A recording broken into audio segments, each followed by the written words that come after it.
पाकिस्तान में ज़मीन के एक टुकड़े को लेकर दो कबीलों के बीच का विवाद अब खूनी संघर्ष में बदल गया है। जानकारी के अनुसार खैबर पख्तूनख्वा के कुर्रम जिले में करीब एक हफ्ते से इस जमीन को लेकर विवाद चल रहा था। इस खूनी संघर्ष में अब तक करीब 50 लोगों की मौत की खबर सामने आई है। दोस्तों, सीज फायर ये शब्द तो आपने सुना होगा। दरअसल दो देशों की सेनाएं जब आपस में लड़ती है तो उस लड़ाई को रोकने के लिए सीज फायर का उपयोग किया जाता है। यानी कि जो विवाद का कारण है उस विवाद को भले अभी सुलझाया ना गया हो, लेकिन जब तक मामला सुलझेगा नहीं, दोनों आपस में लड़ेंगे नहीं और ना ही गोलियां चलाएंगे। सीज फायर होता है सेनाओं के बीच में, लेकिन क्या आपने आम लोगों के बीच में सीज फायर होते देखा है? दोस्तों, रिपोर्ट निकलकर सामने आई है कि पाकिस्तान का जो खैबर राज्य है वहां पर कुर्रम इलाके में जो रिसोर्सेज के हिसाब से पाकिस्तान के लिए बहुत ज़्यादा महत्वपूर्ण है, इस कुर्रम इलाके में दो गुटों के बीच में 100 कनाल जमीन को लेकर आपस में लड़ाई हो गई। और ये लड़ाई हुई सुन्नी और शिया मुसलमानों के बीच में।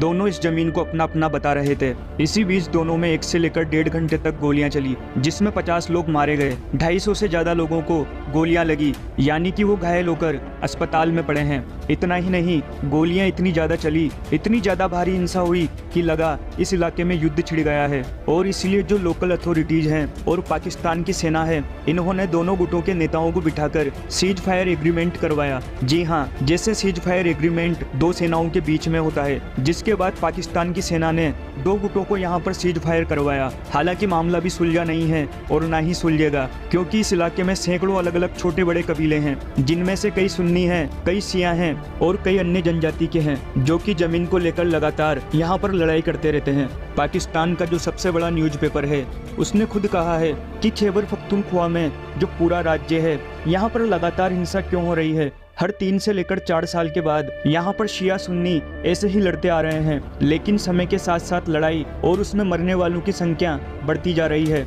अब से 30-40 साल पहले जब लड़ाई हुआ करती थी तो 1-2 आदमी मरता था। 10-15 साल पहले लड़ाई होती थी तो मुश्किल से 1 दर्जन या 2 दर्जन आदमी यहाँ पर मरा करते थे। लेकिन अब स्थिति ये हो गई है कि 50 से कम लोगों का खून पीकर यहाँ पर बंदूकें शांत नहीं होती। लेकिन पाकिस्तान की सेना इसलिए चिंतित नहीं है कि यहाँ पर लोग मर रहे हैं, यहाँ पर बंदूकें चल रही है। पाकिस्तान की सेना चिंतित इसलिए है क्योंकि यहाँ पर जो शिया गुट है, जो शिया कबीले वाले हैं, वो अब अलग देश की मांग करने लगे हैं। उन्हें लगता है कि पाकिस्तान की सेना और लोकल अथॉरिटी यहाँ पर सुन्नी लोगों का साथ देती आई है। ऐसे में उन्हें अपनी जमीन और अपना हक एक ही तरीके से मिल सकता है कि वह खुद का अपना एक अलग राष्ट्र बना ले।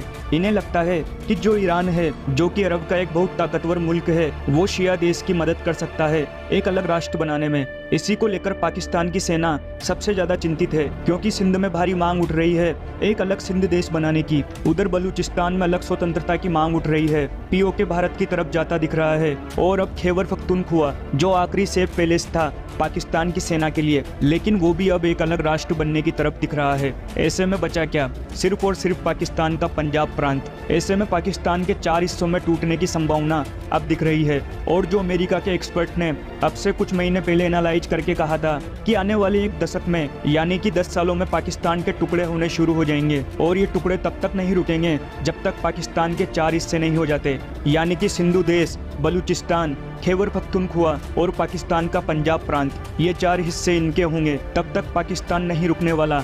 और अब लग रहा है कि पाकिस्तान उसी राह पर बढ़ चला है। हालांकि इस पर आपका क्या मानना है, हमें कमेंट करके जरूर बताएं। तो मिलेंगे अगली बार एक नई खास वीडियो के साथ। तब तक के लिए देखते रहिए संपूर्ण ज्ञान का केंद्र बिंदु, अपना नॉलेज टीवी। Thank you.